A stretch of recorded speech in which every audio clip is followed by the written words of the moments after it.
Welcome to Salford University and to the Manchester Lit and Phil. This is a co-hosted event. This is one of our signature events for the year. It's called the Percival Lecture. Why Percival? The founder of the Manchester Lit and Phil. For those of you who aren't aware, this is the second oldest learning institute in the country. It was founded in 1781. And as Sue gave me some notes earlier, it was before the term science was regularly in use. So we've been cracking on a bit. We actually have at least three past presidents in the room at the moment, but he was our first. The Percival Lecture came about in 1947. The first one was held in collaboration with Salford.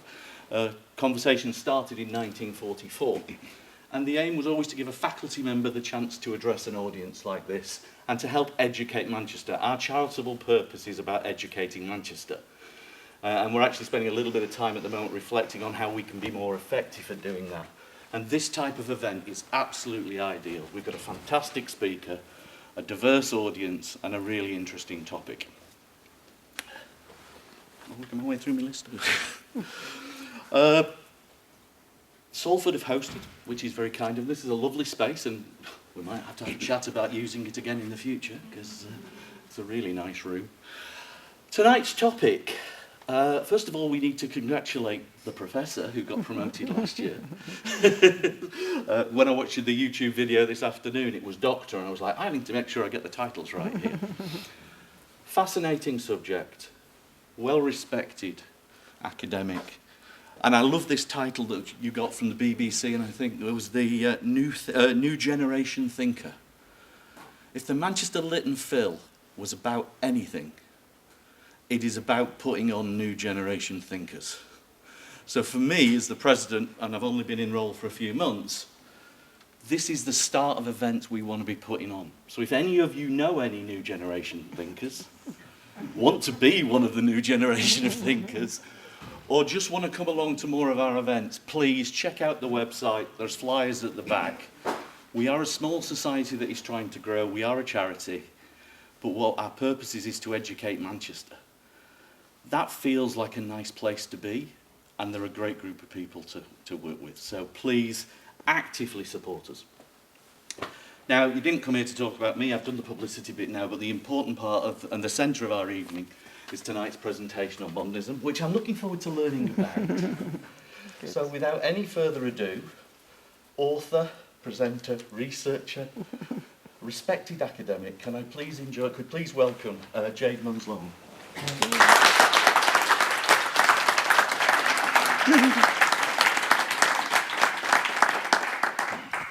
Hello everyone, thank you so much for coming this evening. Thank you Peter, Susan, Liam, everyone at the Manchester Lit and Phil for inviting me to speak. So I thought I might begin tonight's lecture in Paris. So it's May, or possibly June, 1907. And for a few weeks now, Pablo Picasso has been busy in his tiny, rather grimy studio working on a new, large canvas. It depicts 5 nude women.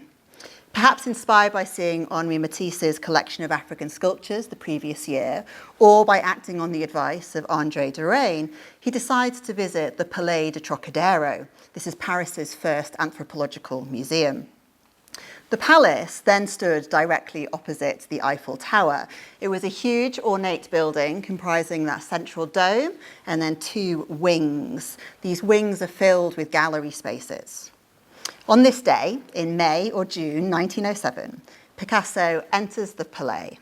He climbs the stairs, turns left, pushes open the door, and enters a room housing the African collection. On display are royal masks and sculptures from the Kingdom of Dahomey, which is now Benin. Here in this room, gazing at these West African artworks, Picasso experiences what William Rubin and Jane Flugel describe as a revelation. He returns to his studio changed. He picks up his paintbrush and starts to repaint the 2 female figures on the right of the canvas. By early July, the painting is complete. It's exhibited for the first time 9 years later under the title Demoiselles d'Avignon. When modern art scholar Anna Chave once asked, what is the modern art historical equivalent of the greatest story ever told, she answers her own question. What else but the monumental Demoiselle d'Avignon? Indeed, what I've told you is probably the most famous, oft-cited and mythologized story of the origins of modernism. For those of you perhaps less familiar with this term, modernism is the term that we use to refer to an artistic and philosophical movement. It's associated with European and American innovators working predominantly in the early 20th century. It was never a coherent movement or a unified movement. Various works of art, sculpture, music, architecture, film, and literature can be collated under this sign of modernism, if, generally speaking, they represent modernity using non-traditional, experimental, and innovative forms. The late 19th and early 20th century context that we're talking about was the period of world wars, the development of new technologies, sciences and transport, mass urbanization and industrialization. And all of this was funded and underpinned by the extraction of raw materials and the use of cheap labor sourced through the massive European empires. At its peak, the British Empire covered around a fifth of the world's landmass, and around 400 million people were governed either directly or indirectly from Britain. So as a way of representing the effects of empire, the speed, the pace, the extreme violence and traumas of modernity, modernists often turn to more abstract, fragmented modes of representation, often inspired by new transnational and global cultural awareness in their creative work. The central importance of empire to the development of modernism has long been known, and the Demoiselle d'Avignon story is a paradigmatic example of this. Because this great European artist, Picasso, is inspired to create these uniquely modern works of art by drawing on inspiration from the looted artifacts of empire, the Dahomey masks and sculptures that he sees on display in Paris. In this way, Picasso is able to challenge the traditions and conventions of European art by drawing on the models and energies of the African peoples, their cultures and their art that he fetishized. And he wasn't alone. You know, the aforementioned Matisse and Derain did this, Constantin Brancusi, writers like Joseph Conrad and D.H. Lawrence and Catherine Mansfield did it too. So as we've established then, the Demoiselle d'Avignon story places African cultural production at the moment of the inauguration of modernism. But in this account of the relationship between Africa and modernism, the influence of the African other is purely ethnographic. So the museum's collection serves only as a repository of primitive imagery, and that was then reworked by the seemingly superior European artist, and in that way rendered modern. This is the typical narrative of modernism. African creatives are seen as primitive, European and American creatives are seen as modern. When African artists and writers are described as modernist, this tends to only happen in the mid and late 20th century, long after the modernist heyday that spans roughly that period 1890 to 1930. In these accounts, African artists and writers of the late 1950s through to the present day, including figures such as Chinua Achebe, Wole Soyinka, Ngugi wa Thiong'o, Louis Nkosi, Ernest Mancoba, and Albert Adams, whose original artwork we can see on display in the room where the teas and coffees are served. These kinds of artists and writers are described as late modernists, belated modernists, imitative or peripheral modernists. They're allowed to be modernist only by virtue of the similarity of their work to the European modernisms that preceded them. The authentic, pioneering, canonical European and American modernisms that we know. So what I want to do in this lecture then is turn this narrative on its head. I want to show you some other origin stories of modernism, origin stories from literature in which South African writers are taken seriously as modernists and whose modernist writing precedes, coincides with, even makes possible the development of the canonical British modernisms that we're more familiar with. So here then is a different origin story. And this time we're on a farm. We're in the semi-desert area of South Africa known as the Karoo. It's the late 1870s, and a teenage governess, Olive Schreiner, has just finished putting the children to bed. She retreats to her room. It's a mud-walled lean-to against the family farmhouse. There's a flat, leaky roof, and when it does occasionally rain, she has to pop an umbrella over the head of her bed to stay dry. This evening, after putting the children to bed, she's tired, but she wants to get back to work writing her novel. She can't afford candles, so she props open the door of her room to let in the light of the moon and recommences work on her manuscript. It's a novel called The Story of an African Farm. In the opening chapter of the book, one of the protagonists, Waldo, is lying awake at night. At the head of his father's bed hung a great silver hunting watch. It ticked loudly. The boy listened to it and began mechanically to count. Tick, tick, 1, 2, 3, 4. He lost count presently and only listened. Tick, tick, tick, tick. It never waited. It went on inexorably, and every time it ticked, a man died. He raised himself a little on his elbow and listened. He wished it would leave off. Dying, dying, dying, said the watch. Dying, dying, dying. So the ticking clock is a marker of the industrial and technological progress of modernity, the primary means by which the imperial powers organised transport and labour across the colonies. Here it sparks Waldo's existential crisis, because with every tick, a man dies. Now, this ticking clock is a well-known motif of modernist literature, in large part due to its close association with the organisation of capitalist labour. It's frequently invoked to express existential crisis. So, some examples here. In James Joyce's A Portrait of the Artist as a Young Man from 1916, the noise of the clock offers a vision of hell. The ticking went on unceasingly, and it seemed to the saint that the sound of the ticking was the ceaseless repetition of the words, ever, never, ever, never. In D.H. Lawrence's Women in Love from 1920, a ticking clock creates Gudrun's sense of imprisonment and existential dread. The thought of the mechanical succession of day following day ad infinitum was one of the things that made her heart palpitate with a real approach of madness. The terrible bondage of this tic-tac of time, the twitching of the hands of the clock, this eternal repetition of hours and days, oh God, it was too awful to contemplate. Oh, how she suffered lying there alone as she's confronted by the terrible clock with its eternal tic-tac. All life resolved into this. Tic-tac, tic-tac, tic-tac. Then the striking of the hour. Then the tic-tac, tic-tac, and the twitching of the clock fingers.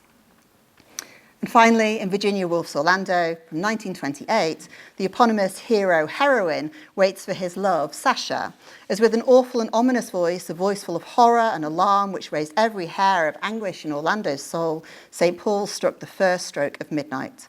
4 times more it struck remorselessly. With the superstition of a lover, Orlando had made out that it was on the 6th stroke that she would come. But the 6th stroke echoed away, and the 7th came, and the 8th. And to his apprehensive mind, they seemed notes first heralding and then proclaiming death and disaster. When the 12th struck, he knew that his doom was sealed. So these canonical modernist texts are published in 1916, 1920, and 1928. So 35, 40, nearly 50 years after the South African writer Olive Schreiner uses this now hallmark modernist trope and idea. It's, of course, satirised in Woolf's case. But it's possible that this is more than a coincidence. So D.H. Lawrence did actually read Schreiner's fiction and political writings. He recommended them to his friends.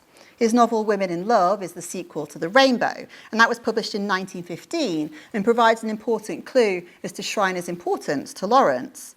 Because in the novel, the characters Maggie Schofield and Ursula Brangwen are teachers in the Brinsley Street School, and together they read Women and Labour, which is Schreiner's feminist polemic that she wrote in 1911. And in Schreiner's The Story of an African Farm, in which Waldo meets a stranger, directly accounted for Lawrence's own device of the stranger in chapter 7 of the saga, which later became The Trespasser. There's an Olive Schreiner and Virginia Woolf connection that I also find intriguing, mostly because Woolf's probably one of the most famous English modernist writers that we know. So Woolf read Schreiner's The Story of an African Farm, and she described it as a remarkable novel, having brilliance and power. We feel ourselves in the presence of a powerful nature which can make us see what it saw and feel what it felt with astounding vividness. These lines appear in a March 1925 review that Woolf wrote for the New Republic, in which he reviewed a posthumously published collection of Schreiner's letters. Elsewhere in the review, she writes that Schreiner remains even now, when the vigour of her books is spent and her personal sway, evidently of the most powerful, is a memory limited to those who knew her, too uncompromising a figure to be so disposed of. Indeed, there are a number of striking correlations and convergences in the two women's thinking and writing, suggesting Schreiner's importance as a significant antecedent in the development of modernist literature. So I'm just going to provide a few examples for you of these kind of connections between Woolf and Schreiner, but just to orientate us in the chronology of these texts, you should know that we're in the 1920s. Schreiner dies at the start of this decade. She dies in 1920. Woolf reads Schreiner's The Story of an African Farm in 1924. She reviews the collection of Schreiner's letters in 1925. Schreiner's unfinished novel From Man to Man is published posthumously by her husband in 1926. Woolf then publishes her modernist tour de force Orlando in 1928 and her extended feminist essay A Room of One's Own in 1929. So these are the texts I'm going to be referring to now. Okay, so in Schreiner's The Story of an African Farm, a passing stranger meets the protagonist, Waldo. So Waldo is sat at the head of his father's grave, and he's made a grave post to stand and mark his father's grave. And it's carved with animals and flowers. And a stranger passes, is kind of taken by the artwork. He finds it really interesting. And the stranger pauses and tells him a story inspired by the artwork.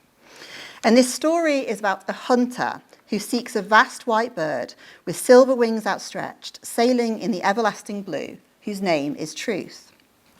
So in the story, it's a reworking of John Bunyan's The Pilgrim's Progress, but it's reworked as an anti-colonial, free-thinking allegory. So it rejects kind of knowledges and ethics and moralities grounded in colonial Christianity and suggests that truth exists outside of these forms of knowledges. The hunter undertakes an epic quest trying to catch this bird Truth. He fails, and as he eventually collapses with the mist of death in his eyes, slowly from the white sky above, through the still air, came something falling, falling, falling. Softly it fluttered down and dropped onto the breast of the dying man. He felt it with his hands. It was a feather. He died holding it. So that's from Schreiner's 1883 novel, The Story of an African Farm, which Woolf read in 1924. This is from the front cover of a copy of Orlando, Virginia Woolf, one of the editions of Orlando. Okay. So Woolf read this novel in 1924, and tropes of white birds, feathers, and allegorical representations of truth are also used in the middle transformation and final revelation scenes in Woolf's Orlando, the novel in which famously the hero-heroine lives for 300 years and changes sex halfway through. In the novel, Orlando's quest for self-discovery is conceptualized as the pursuit of a wild white goose. In one of the closing scenes, Orlando is driving, and the passage is as follows. Haunted ever since I was a child, there flies the wild goose. It flies past the window out to sea. Up I jumped. She gripped the steering wheel tighter and stretched after it. But the goose flies too fast. I've seen it here, there, England, Persia, Italy. Always it flies fast out to sea, and always I fling after it words like nets. Orlando initially only captures meaningless seaweed, an inch of silver, 6 words in the bottom of a net, before finally achieving self-realization. And this moment coincides with the realization of Orlando's deep love for their partner Shelmardine and Orlando's maturation as a writer. The stroke of midnight, so clocks again, that marks Orlando's self-discovery at the end of the novel meaningfully occurs at precisely the same moment as the appearance of a single wild bird. It is the goose, Orlando cried, the wild goose. So where Schreiner's hunter dies with a feather, knowing he's failed to capture the white bird Truth, but that others will climb by the stairs that are built, Orlando has their enunciatory vision as the white bird appears at the point that Orlando grasps its meaning, which is the secret of life. I'll provide one more example from Schreiner and Woolf. This time from Schreiner's unfinished novel, From Man to Man, published posthumously in 1926. Now, this novel, which I have absolutely no evidence that Woolf read, by the way, in this novel, the female protagonist, Rebecca, is a writer, just like Woolf's Orlando. And in this hugely extended central chapter in the novel, Rebecca sits scribbling in her journal in a room of her own before falling asleep and dreaming that she's turned into a man. So there's definitely connections there with Orlando.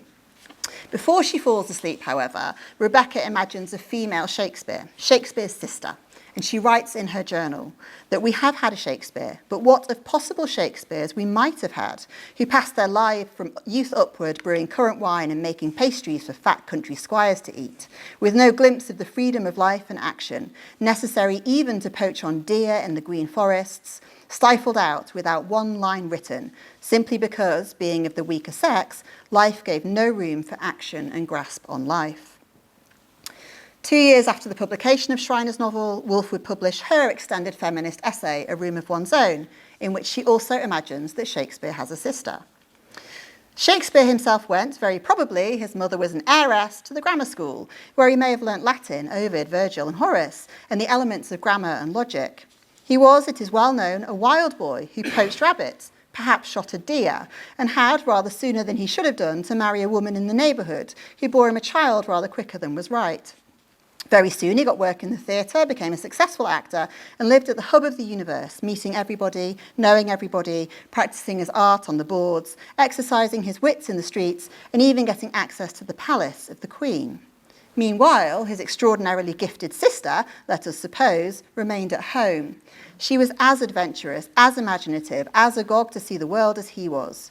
But she was not sent to school. She had no chance of learning grammar and logic, let alone of reading Horace and Virgil. She picked up a book now and then, one of her brothers perhaps, and read a few pages. But then her parents came in and told her to mend the stockings or mind the stew, and not moon about with books and papers. Now, as I say, I've got no evidence that Woolf read Schreiner's From Man to Man, but the similarities here are rather striking. So both allude to that discredited myth, first recorded in the 18th century, that Shakespeare was caught poaching deer in Charlocote Park, and this may have led him to leave for London. Though it's a fairly well-known legend, it's nevertheless arresting that both Schreiner and Woolf pick up on this exact same piece of Shakespearean lore when introducing his fictional sister. This sister, meanwhile, is prevented from learning how to write and taught instead to brew in Schreiner's text and mend and stew in Woolf's text, ending her days stifled out, and in Woolf's version ends up buried where the omnibuses now stop, opposite the Elephant and Castle. So both Schreiner and Woolf imagine Shakespeare's sister in order to show how creativity and genius are hampered by limitations placed upon women, and both go on to express their feminist arguments for the rights and freedom supported for women to write. So that's the first part of the case that I'm presenting to you this evening, that there was a South African writer producing modernist literature as early as the 1870s, that canonical British and Irish modernists were not only arriving at these same modernist ideas and aesthetics at a later date, but that some were even reading Schreiner's work, citing and reviewing her work, perhaps even drawing direct influence from her work in the creation of their own modernist texts.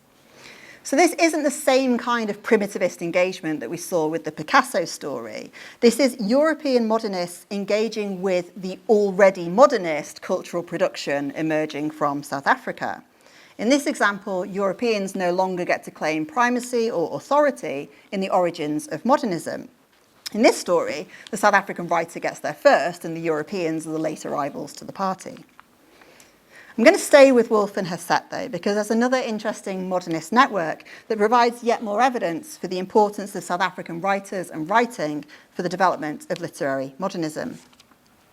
Now, one of the most famous modernist groups was the Bloomsbury Group, so this network of English writers, artists, philosophers and intellectuals, mostly based in the Bloomsbury area of London in the 1920s and 1930s. It included core members Virginia and Leonard Woolf, Clive and Vanessa Bell, E.M. Forster, Lytton Strachey, Roger Fry, Duncan Grant, among various other figures less central to the coterie. Three figures on the periphery of the Bloomsbury Group were the South Africans William Plumer, Lawrence van der Post, and Roy Campbell. The three were friends, And in 1925, while they were all still in South Africa, they collaborated on a short-lived satirical magazine called Voorslag, so in English, Whiplash. Their articles excoriated racist colonial culture, and as a result, they soon came into conflict with the magazine's conservative proprietors. Fiery disagreements followed, led by the notoriously hot-headed Roy Campbell. We'll hear more about him shortly, and they were forced to abandon Voorslag after only 3 issues.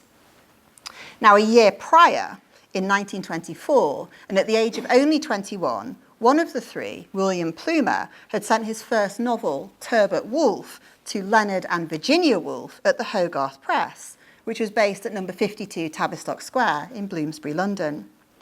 Plumer described the book as written with a hard pencil on thin paper and remarks that the Woolfs must have had a strong curiosity to read it at all. They did, and they were so impressed that they published the book in 1926. Turbot Wolfe is a masterpiece of South African modernism. Plumer said himself that to speak of it as a novel is perhaps a misnomer. It's a violent ejaculation, a protest, a nightmare, a phantasmagoria. It's all these things and more. It's brilliant and groundbreaking, not only in terms of its lyrical, satirical, and episodic form, but also for its sharp critique of white colonial culture and audacious representation of interracial love. In the novel, Plumer challenges the colour bar and proposes interracial relationships as a solution to South Africa's problems. This is well demonstrated by the character Mabel Vanderhorst, who exclaims, "What the hell is the native question? You take away the black man's country and shirking the consequences of your action, you blindly affix a label to what you know the black man is thinking of you. Native question indeed. It isn't a question, it's an answer." In much the same way as Schreiner, who Plumer greatly admired, Turbot Wolfe is a strongly anti-colonial text. Like Schreiner, he uses modernist techniques to criticise empire and racism. Rather unsurprisingly, Plumer's book was met with violent reaction by the dominating white colonial society in South Africa. Reviewers of the book denounced it as having perverse stimuli and described the book as a nasty book on a nasty subject. Plumer's friend, Roy Campbell, who was always up for some arguments and antagonistic encounters, he was delighted with this storm. And in a congratulatory letter written to Plumer, he said, "I bet there was never such an orgasm before experienced by the elegant and accomplished Hogarth Press." So I find this really interesting, that one of the leading publishers of modernist literature also produces a work of South African modernism by an unknown writer. So this is the publishing house that's publishing Virginia Woolf's own works, as well as by T.S. Eliot, E.M. Forster, the works of Freud, translations of novels by Dostoevsky, and then they also pick up this text by William Plumer. Despite, or perhaps even because of the storm around Plumer's novel, Leonard and Virginia Woolf would go on to publish another 4 of Plumer's books, making him one of the most prolific of the Hogarth Press writers.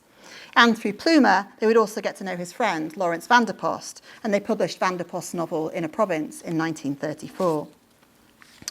So Plumer and Vanderpost maintained good relations with the Bloomsbury Group throughout the 1920s and 30s, but the same cannot be said of their friend, the firebrand poet Roy Campbell. And this is quite the story. So, in May 1924, Campbell publishes a long poem entitled The Flaming Terrapin. It's positively reviewed in Britain and America. It's read and admired by members of the Bloomsbury Group, including Virginia Woolf, as well as her lover, Vita Sackville-West. In spring 1927, Campbell and his English wife Mary, Campbell and Mary there, they moved to Sevenoaks in Kent. At this time, Campbell was a promising young poet, but struggling financially, and Mary was a renowned beauty. Whilst in the post office in the village one day, the Campbells bump into Vita Sackville-West, who invites them to her home, Longbarn. They join Vita, they meet her husband, Harold Nicholson, for dinner. They all get along very well, and the Campbells become regular visitors to Vita and Harold's various homes. The Campbells are introduced to various others in the Bloomsbury Group. They met Virginia and Leonard Woolf, Clive Bell, Desmond McCarthy, and others. Over the next few years, however, Roy Campbell felt increasingly uncomfortable amongst this group. The Bloomsbury Group were wealthy. He was poor. He was embarrassed by their generosity, embarrassed by his dependency on their contacts for work. he became increasingly resentful, distrusting and unimpressed by their wealth, their friends and their family connections. As a result, he began to distance himself from the group, often leaving Sevenoaks to spend time in London getting drunk with friends. His wife Mary's at home, feeling rather lonely and rejected. She turns to Vita for comfort. One thing leads to another, and this friendship soon turns into a passionate love affair. This romance inspires Sackville West's 1929 poetry collection, King's Daughter, which includes these lines about Mary. Whiter than the candle wax, whiter than the rose, is her young and lovely throat, as goosey gander knows. Goosey, goosey gander, will you be my spy? Let into your lady's room no one dare to pry. Vita was so enamoured of her new lover that in September 1927, she offered to let the Campbells stay in a cottage on the grounds of her ancestral home, Knowle. Roy Campbell, by then really struggling financially, accepted the offer. The Campbells' domestic comfort was short-lived, however. In November 1927, Mary confesses to the affair with Vita. Roy immediately storms off to London, where by accident he bumps into an old acquaintance from Oxford, none other than C.S. Lewis, who authored the Narnia series. And he didn't really know him that well, but C.S. Lewis had to listen whilst Roy Campbell got really drunk and said, my wife's been having an affair with Vita. And C.S. Lewis said, fancy that being cuckolded by a woman. So he's raging about this affair, horribly drunk, and then storms back home to Kent, trashes the cottage, threatens Mary with a knife, but Mary refuses to end the affair. A few days later, another of Sackville West's lovers finds out about the affair.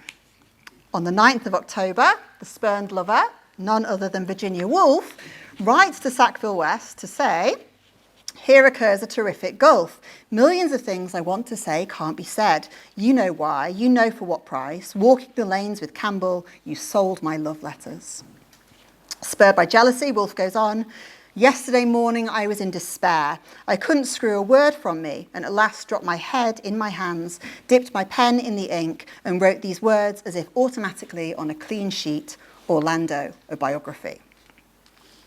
So Woolf's Orlando, which we've already discussed in relation to Shriner, was published in 1928. It's a mock biography of Vita Sackville West. It casts her as a 16th century male nobleman, Orlando, who, as I said, lives for over 300 years and changes sex along the way. The book was later described by Sackville West's son, Nigel Nicholson, as the longest and most charming love letter in literature. In short, Woolf is so jealous of Mary Campbell that she writes a whole novel, a modernist masterpiece, as a way of winning her back, winning back Vita Sackville West. And luckily for Woolf, it does the trick. So Vita rejects a heartbroken Mary and renews her closeness with Virginia. The Campbells, meanwhile, are left in turmoil. When Lawrence Vanderpost comes to visit in February 1928, Campbell is ill and home alone, and according to Vanderpost, appeared as a thin, shivering hulk of a human being in torn and tattered clothes. By April 1928, Roy had given up hope of recovering Mary's love. He left England for France. But luckily, 1 month later, Mary arrives with their daughters to try to salvage the marriage. Though Mary was still desperately in love with Vita, and the Campbells did eventually manage to recover enough for Roy to dedicate his 1930 poetry collection, Adamastor, to his wife, with the words, when my spent heart had drummed its own retreat, you rallied the red squadron of my dreams, turning the crimson rout of their defeat into a white assault of seraphim, invincibly arrayed with flashing beams against a night of spectres, foul and grim. Though renewed and refreshed in his love for his wife, Campbell felt less forgiving towards Sackville West and the other members of the Bloomsbury Group. So in early 1929, he began plotting his revenge in the form of a long satirical poem, the Georgiad, which was published in 1931. Here again, Sackville West is an inspiration for a leading figure in a work of modernist literature, though this time decidedly not as the object of the author's affections. Her character Georgiana is described as follows. Each title bored, born under Venus' ban, too gaunt and bony to attract a man, but proud in love to scavenge what she can, among her peers will set some cult in fashion, where pedantry can masquerade as passion. So Campbell's homophobia, sexism, his bitter rage is clearly evident in this poem, which he himself describes as 1,200 lines of coarse, swinging doggerel. So as this kind of synoptic account of the heat and ashes of Mary Campbell's affair with Vita Sackville-West reveals, South African modernist, personal and textual networks were vital for the creation of a number of iconic works of modernist literature. So Sackville-West's King's Daughter, Roy Campbell's Adamastor and the Georgiad, Virginia Woolf's Orlando. These texts, along with Lawrence van der Post's Inner Province and William Plumer's Turbot Wolfe, both published by Leonard and Virginia Woolf's The Hogarth Press, provide evidence of the importance of South African writers and writing to the development of literary modernism in Bloomsbury and beyond. In other words, without South African modernists and modernisms, we might never have had Virginia Woolf's Orlando. I have one final story for you this evening. We're still in Bloomsbury. In fact, we're right in the modernist heart of Bloomsbury, in Tavistock Square. So number 52 Tavistock Square was the home of the Woolfs and the Hogarth Press. They moved there in 1924, but we're there 4 years earlier. We're there just a few doors down, number 43, not number 52, in 1920. So it's spring 1920, and a writer sits at his desk in his rented room, completing the manuscript of a novel engaged with many of the most pressing issues of the modern world: war, empire, feminism, new technologies and transport. The novel blends inspiration from oral and literary modes and genres, operating at the cultural interface of African and European imaginaries and ideas. So there's nothing too surprising about this. As I mentioned at the start, we know that modernism entails a break with tradition, a shift away from realist modes of representation. We know too the central importance of empire to the development of modernism, which is often characterised by this new transnational and bicultural awareness. We know too that 1920s Bloomsbury is closely associated with modernism. It's the place for original thinking and forms of representation. It's the place for creatives and intellectuals to develop their ideas and aesthetics, their global awareness and interests. What may be surprising, however, is that the writer I've described was not part of the Bloomsbury group. The person I'm talking about is Solomon T. Plaatje. He was founder and first Secretary General of the South African Native National Congress. This later became the ANC, so Nelson Mandela's party and still the ruling party in South Africa. Plaatje was also a journalist, a linguist and translator.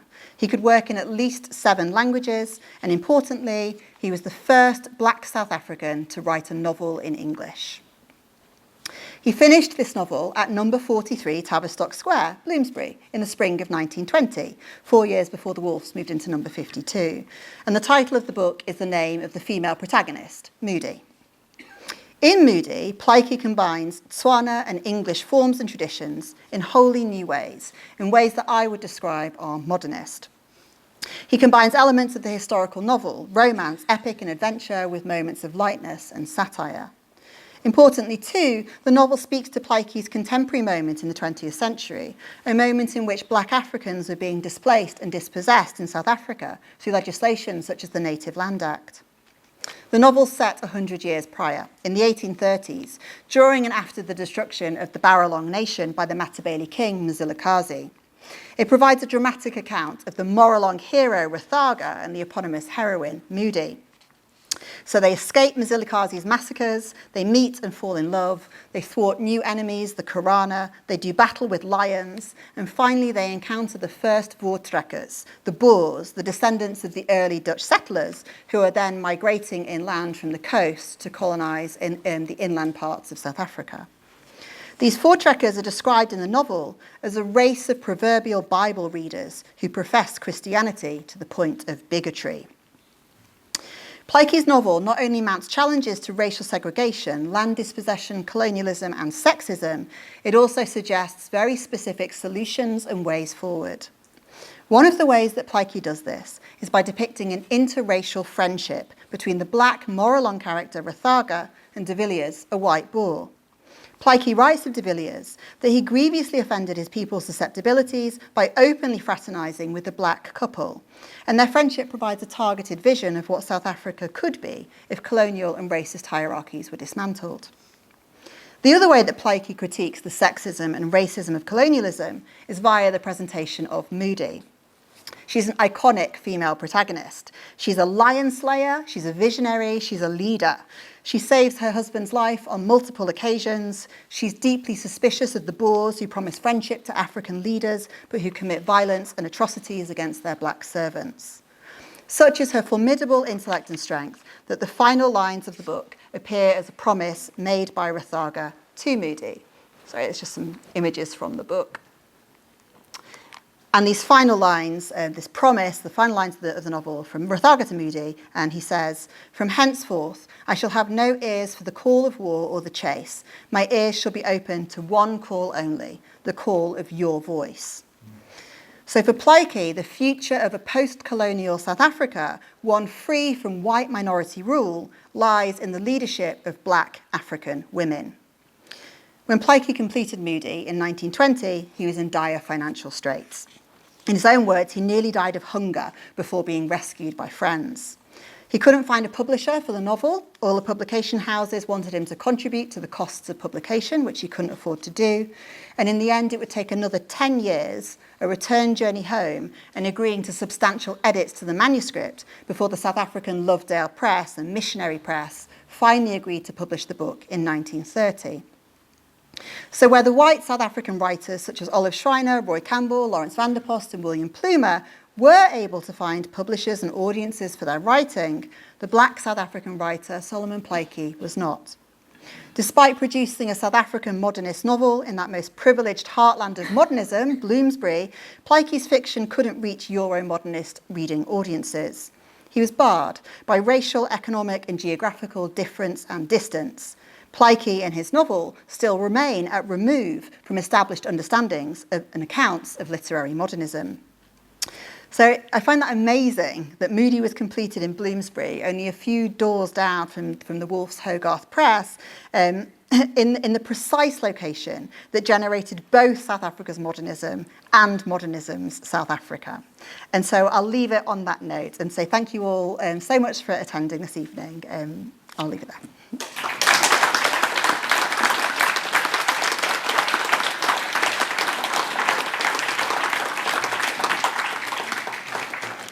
I'm speechless. When we talked about wanting educational, engaging events, that was fantastic, and you wove it together in absolutely elegant ways. It was fantastic. Thank you. Thank you very much. I was tempted to ask a question, but there'll be better questions in this room. So if anybody has a question, you've kindly agreed to take questions for a few minutes. That was wonderful, wonderful. Thank you very much. Can I ask if you have any references to the Afrikaans literature? That would be interesting because having been brought up in South Africa, I was exposed to Afrikaans literature and Olive Schreiner as well in my youth. So I found this revelationary, and thank you very much. Thank you. So although my CV says that I've got like intermediate Dutch, thanks to my mom who's Dutch, it's actually really poor. So when I read Afrikaans or hear Afrikaans, it takes me a while to clock into it and actually follow it. So I don't read Afrikaans literature as part of my project or as part of my work. But I do know that there are Afrikaans language modernists. So the Sestigers were the group that I think are most famous for producing these kinds of modernist literatures. So Breitenbach is a good example, and Andre Brink. And they certainly take steers from English modernisms, but develop their own unique Afrikaans modernism, a particular kind of vernacular modernism that I think that is important, and there is some work being done on that, but it hasn't yet kind of taken that kind of a hold in the way that I think it's worthy of doing.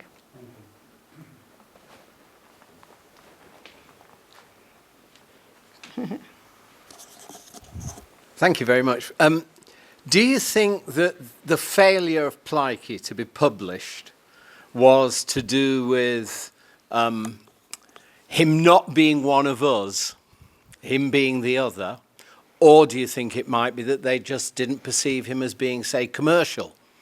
I don't know loads about the kind of the publishing kind of culture, print and publishing culture of the time, but I don't know that commerciality was a massive thing, certainly not for the Hogarth Press. They were publishing books that hardly anyone was reading. So I don't know that it's that. I think there was definitely a colour bar in place.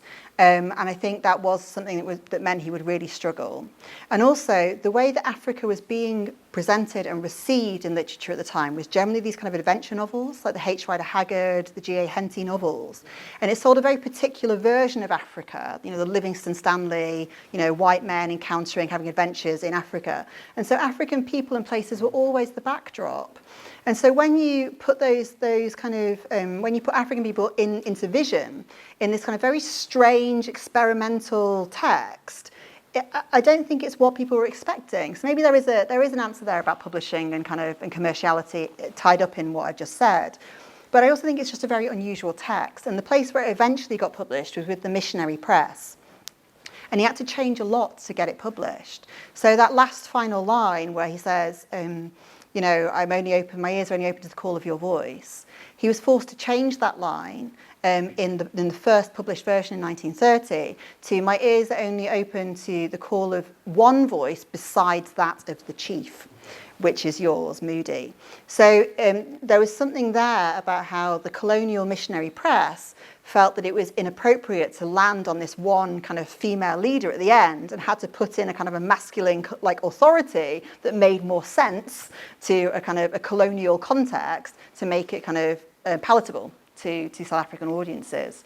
So I don't know the exact answer, but there's maybe some concerns around kind of, who is the audience, what kind of text is it, who will read it and receive it in there.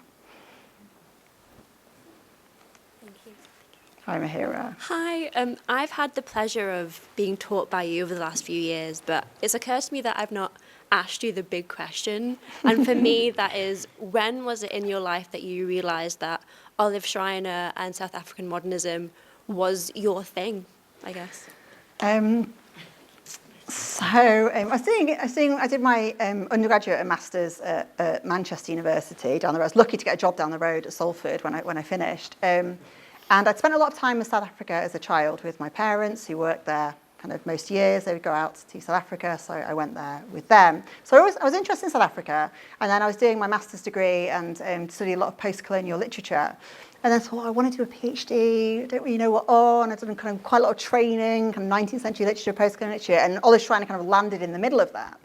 But I don't think I thought about her as a modernist until right at the end of the PhD, when everything that I was talking about how she uses fragmented forms, how she promotes particular radical politics and ideas, that didn't really coalesce for me until the end. But once I had that one line, Olive Schreiner is a modernist, it then opened up quite a lot of new things for me. Because I was like, well, if Olive Schreiner is a modernist before there's modernism, what does that then mean for the development of modernism? And so then I began to trace, after the PhD, began to trace these lines of connection. Oh, modernists are reading her. Oh, there's other South African modernists in the mix. Oh, there's one there, there's one there, there's one there. And it began to kind of fan out from there, really. But it was late in the PhD, which holds out some hope if you're planning on doing any further study, Mira. Thank you.